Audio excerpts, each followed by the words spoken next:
calculus, we're in 8.2. There's a sheet of notes that has some stuff from this, but mainly I'm using the book problems.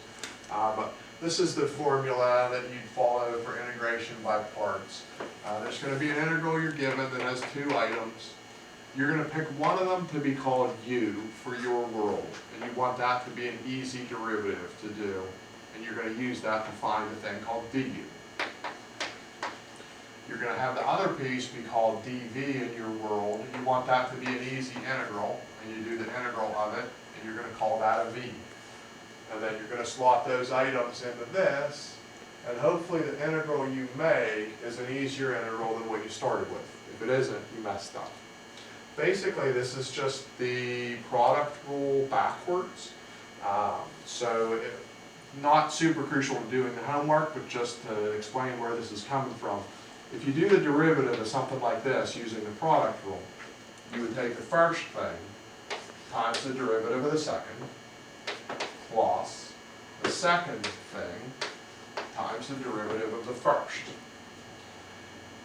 In math, everything has an opposite. So if I wanted to, I could do the integral on this side, and I can do the integral on that side. Whatever we do to one side, we do to another. Equations like the scale, like it has been since 7th grade. The integral of a derivative, those are opposites and cancel out. And if I took this and did a little bit of algebra 1, the opposite of adding is a subtract. That is this formula. I'd have uv subtracting an integral like I did.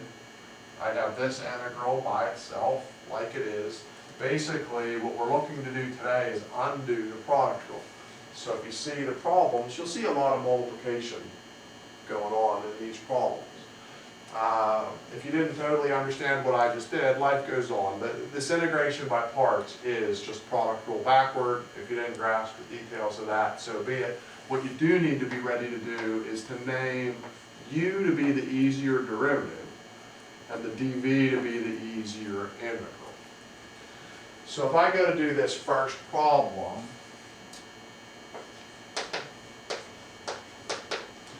if I go to do the derivative or the integral of cosine, it's just going to be sine, so that's pretty neutral in terms of difficulty level.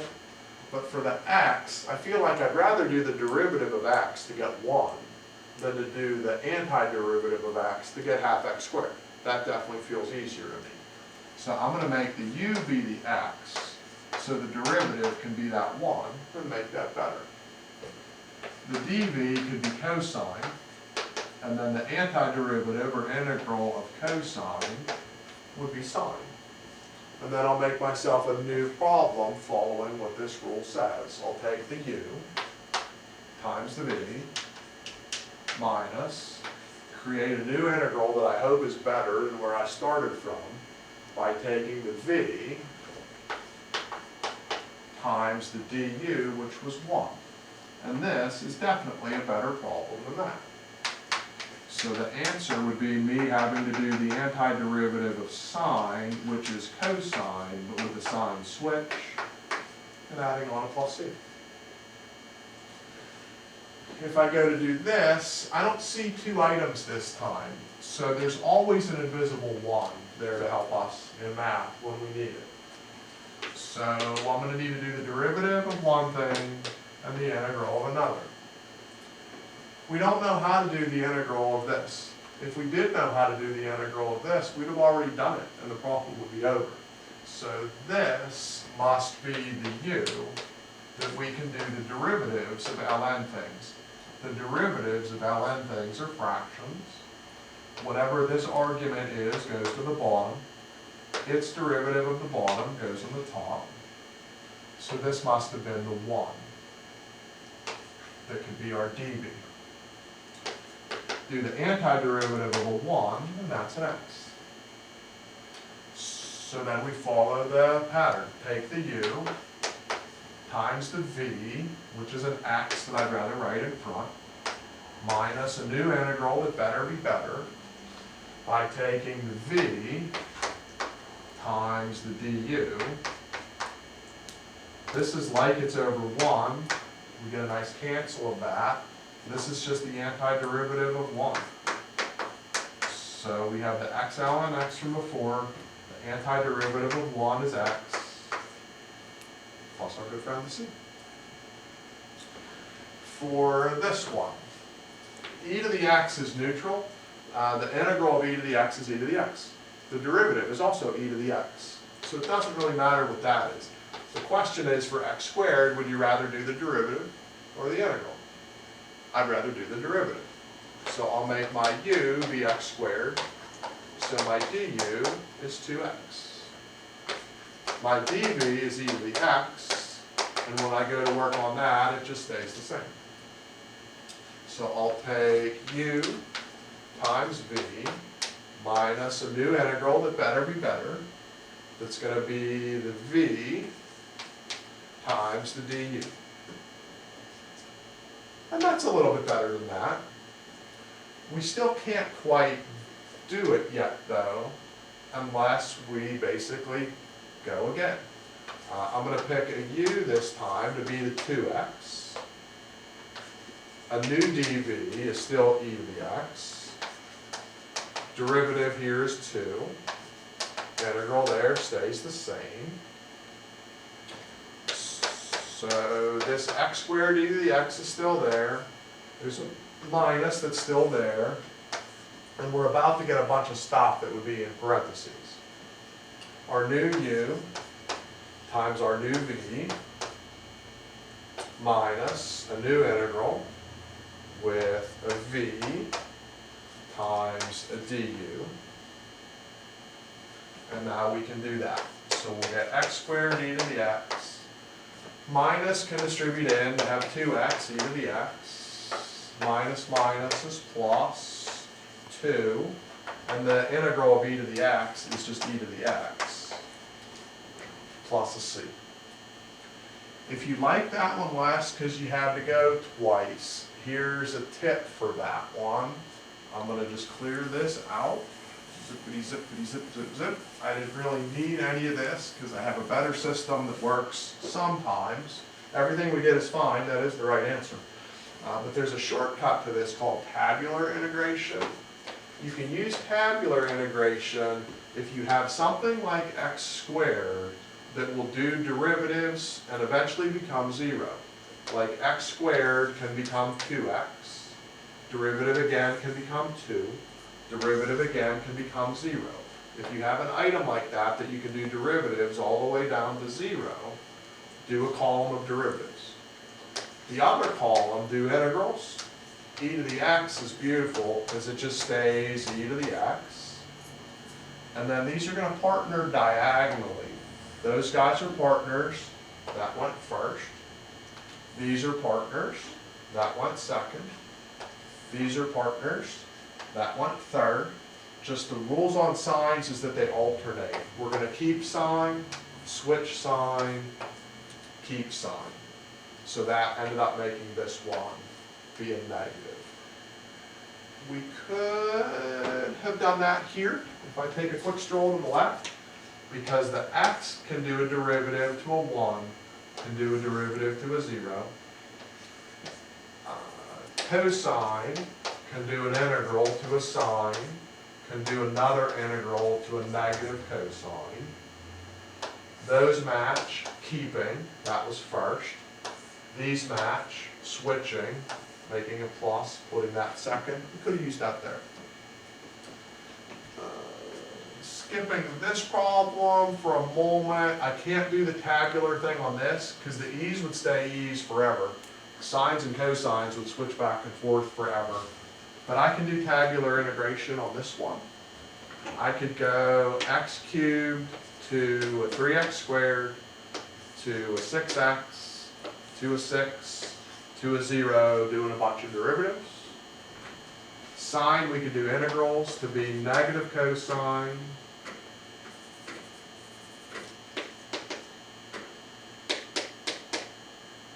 stays negative, goes back to sine, switches to positive, goes back to cosine, stays positive, goes back to sine, match, match, match, match, keep, switch, keep, switch. This answer would be negative x cubed cosine x plus 3x squared sine x plus 6x cosine x minus 6 sine x plus c. That's in the book. I didn't feel like writing it. It won't fit in that square. For this one, this is a tricky one because e's, it doesn't really matter whether you pick it to be the u family or the v family, because it's the same either way. And cosine becomes sine either way. It doesn't really matter. So just make a pick. I'll pick u to be e to the x, but that's a 50-50. It doesn't really even matter. Derivative would be e to the x. The dv is cosine, so the v is sine. And we can go after this. So we would take u times v minus a new integral that has a v and a du. This isn't really better than that, but it also isn't really worse. If we went back and repicked, we'd end up basically in about the same spot. So our better bet is not to repick. It's to just forge ahead, because we didn't lose ground. So I'll pick the u to be the e again, just to be consistent with what I did before, because once you pick a path, you're probably better to just stay on it. The du is the same. The dv is sine. The v would be a negative cosine. So I have this minus, like a bunch of stuff I'm about to create, u times v, so negative e to the x cosine x, minus new integral with a v and a du. Let me distribute the negative through and just switch a few signs. So minus minus here is a plus. The minus and the minus and the minus, there's three minuses there. That would stay a minus. This isn't really better than this, which isn't really better than this either. We've essentially like run a circle. So what we need to realize is this was equal to all that stuff. And it is still there. This original problem is still there. It's equal to all this stuff that we just created. So we have some crazy thing equals some stuff, some stuff, some stuff, minus itself again. This is a like term with this. And what you have is a sort of complicated version of if I said like x equal 3y plus 4 minus x. If your goal was to solve for x, you would add this x to eliminate it from one side, do the same to both sides, so you'd end up with like 2 of those x's. If you have this thing, blah, blah, blah, minus itself, if you added this to one side to eliminate it, you'd have 2 of them over there. So 2 of the original problem equals this stuff. We didn't want to know originally what 2 of that problem was. We wanted to know what the problem would make for an answer. The answer is going to be this stuff that we created, but divided by the 2, because we just had 2 of those. So to get rid of that 2, divide by 2, and this would be the answer with our good friend, the plus c. Hope that helps. If it's not, we'll zoom. We're here for a couple days. 522 is where we are. We're going to go odds to 30 on the first day with a note here that 25 is really scary, so just skip 25. The evens would be the next day, and then we'll do an 8-3 lesson somewhere down the road eventually. See ya.